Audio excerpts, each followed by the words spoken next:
Hi, my name is Lucian Henderson. I'm a teacher candidate here at the Faculty of Education at UOIT, and my teachables are biology and physical education.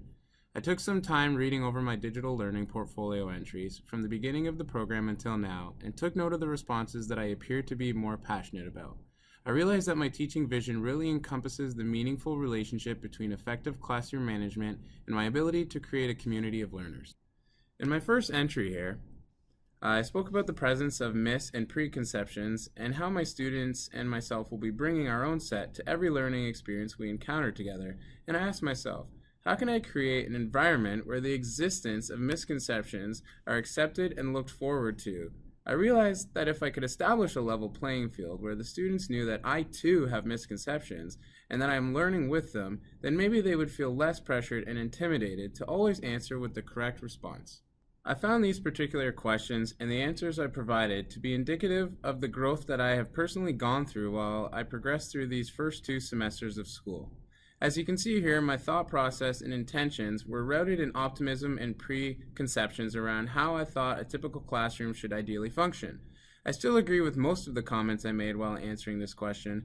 However, as I've learned, reflected, and assessed different factors that define and influence effective classroom management, I have come to realize that other essential focuses like the addition of establishing norms, ideally by the students, keeping students engaged, having accommodations and modifications in mind, and having plans in place to create an inclusive and engaging atmosphere for the multitude of learner preferences and abilities are essential in optimizing classroom management for everyone involved. Here I want to highlight a particular lesson during my first placement that went very well. It went well because students participated in a culminating activity that allowed us to use information we had acquired throughout the unit to solve complex issues and shapes. We approached this lesson by using a 3-part lesson. We began with a Pentomino's Minds-On activity, which was very effective in grabbing their attention. Next, an interactive slideshow that had inquiry-based questions with a picture of a lawn and a lawnmower on specific slides allowed students to independently work through the questions.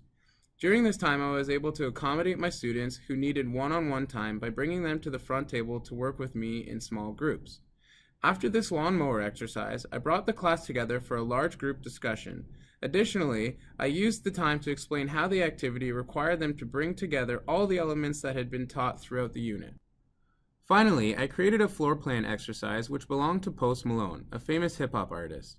I found all the students became really engaged as it was relevant to their lives outside of the school.